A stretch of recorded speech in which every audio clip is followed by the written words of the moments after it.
Hello दोस्तों, कैसे हैं। हम आशा करते हैं कि आप ठीक होंगे, स्वस्थ होंगे। चलिए आज सवाल की ओर चलते हैं। ये क्लास 10th के मैथ का एक्सरसाइज 1.2 का क्वेश्चन है और 1.2 का पहला क्वेश्चन है। 1.2 का पहला क्वेश्चन है। ये क्वेश्चन कहता है कि निम्नलिखित संख्याओं का अभाज्य गुणनखंडों के गुणनफल के रूप में व्यक्त करने के लिए, यानी जो भी संख्या दिया हुआ है उसका अभाज्य गुणनखंड के गुणनफल निकालना है। तो सबसे पहले किसका निकलेगा? 140 का। 140 का निकालेंगे तो इसको 2 से लगाएंगे, आएगा 70। फिर लगाएंगे 2 से, आएगा 35। फिर 2 से लगाएंगे तो क्या, सॉरी 2 से लगेगा नहीं, 5 से लगाएंगे। 5 से लगाएंगे तो कितना आएगा? 5 7 35। फिर 7 से लगाएंगे 1। यानी हमको जो प्राप्त हुआ है, क्या प्राप्त हुआ है? हमको प्राप्त हुआ है 2 गुने 2 गुने 2 5 गुने 7। अब हम इसको इस फॉर्मेट में लिख सकते हैं। 2 को 2 बार प्रयोग हुआ है तो 2 का स्क्वायर कर देंगे, गुने 5 गुने 7। अगर ये हुआ है तो हम लिखेंगे अतः 140 का अभाज्य गुणनखंडों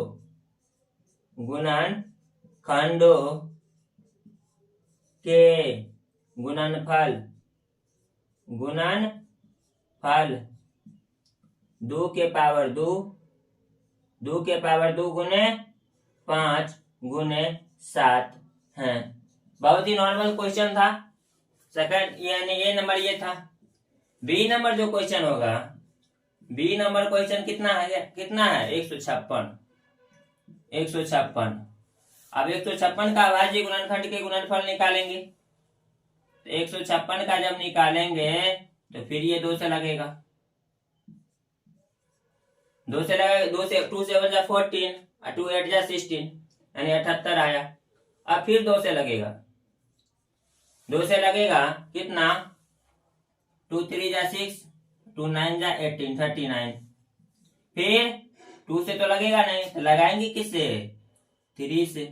3 1 3 है, 3 3 9। अब किससे लगेगा? तब इस 13 जो है 13 से लगेगा, यानी 13 से लगेगा, यानी 1। यानी इसका भी प्राप्त कैसे हुआ है? 2 गुने 2 गुने 3 गुने 13। तो यहां भी 2 के पावर 2 कर सकते हैं क्योंकि 2 बार प्रयोग हुआ है, गुने 3 गुने 13। यहां भी लिखेंगे, क्या लिखेंगे? वही अतः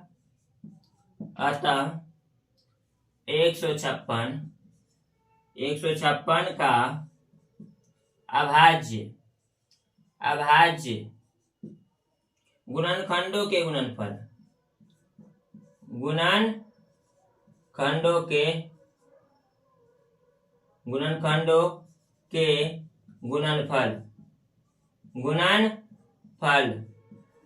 कितना होगा? 2 के पावर 2 गुने 3 गुने 13 है। बहुत ही आसान है, निकालिए। अब चलिए सवाल सी की ओर चलते हैं। सी नंबर की ओर चलते हैं। तो सी नंबर क्या कहता है? 38 225 है। क्या है?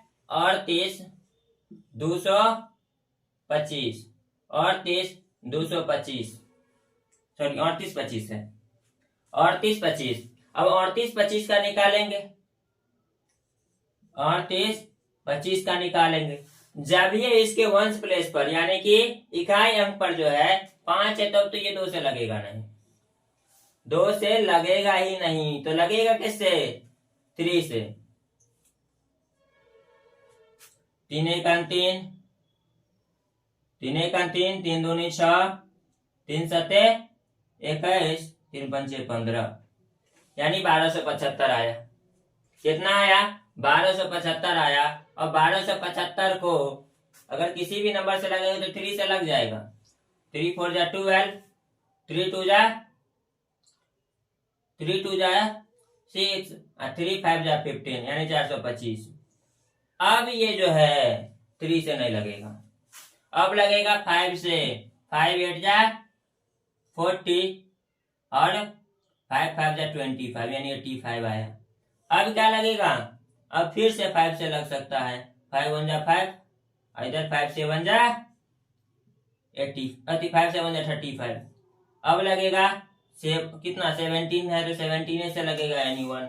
यहाँ इसका जो प्राप्त होता है, इसका क्या प्राप्त होगा, 3 गुने 3 गुने 5 गुने 5 गुने 17।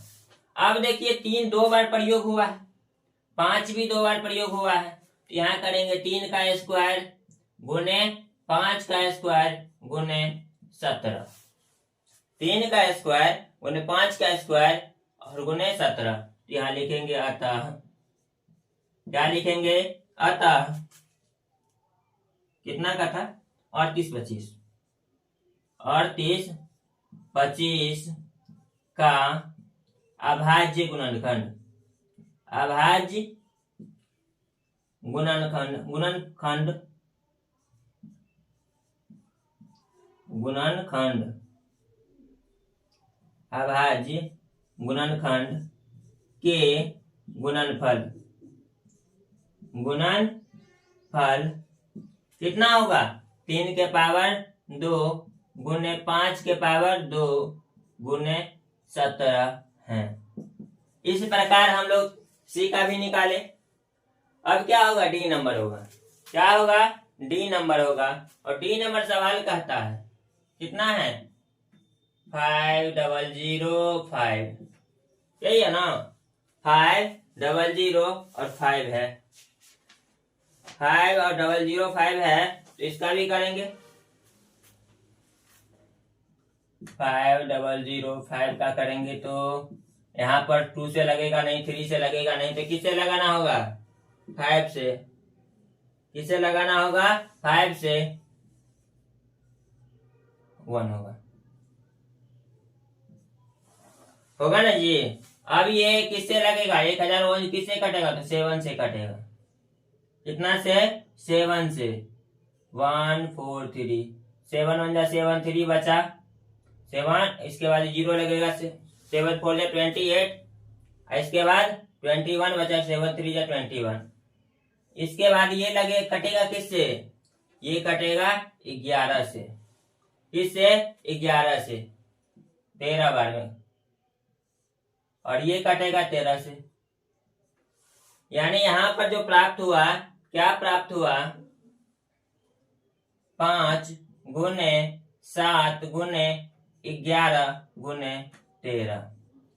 तो यहाँ पर कोई भी नंबर का दोबारा रिपीटेशन नहीं हुआ, रिपीट नहीं हुआ है, तो यहाँ पर डायरेक्ट लिख सकते हैं, अतः, अतः 5005 का अभाज्य गुणनखंड के, अभाज्य, अभाज्य गुणनखंड के, गुणनखंड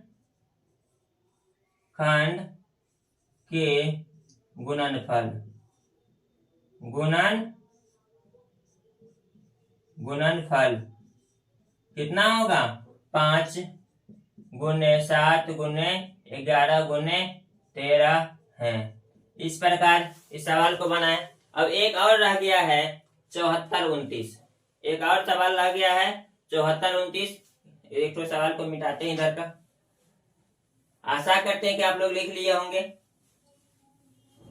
आशा करते हैं कि आप लोग लिख लिए होंगे। अगला सवाल है ई नंबर, कितना है, 74 29, कितना है, 74 29।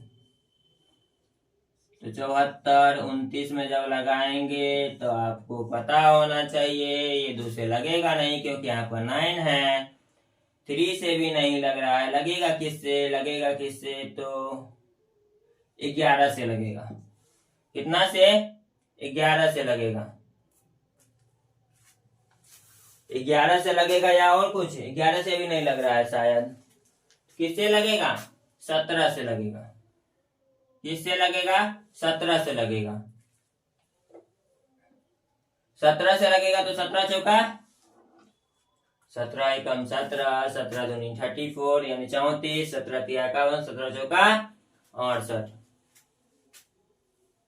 यानी 437। अब और किससे लगेगा? तो 17 से लग गया था, अब ये 19 से लगेगा। इसे कम से तो लगेगा नहीं, 19 से लगेगा तो क्या आएगा 23। और फिर यह लगेगा 23 से। किससे? 23 से 1, यानी हमको यहाँ पर प्राप्त हुआ 17 गुने 19 गुने 23। इसको भी लिख सकते हैं। अतः 74 29 का अभाज्य गुणनखंड, अभाज्य गुणनखंड, गुणनखंड, गुणनखंड के गुणनफल, के गुणनफल, गुणनफल कितना होगा?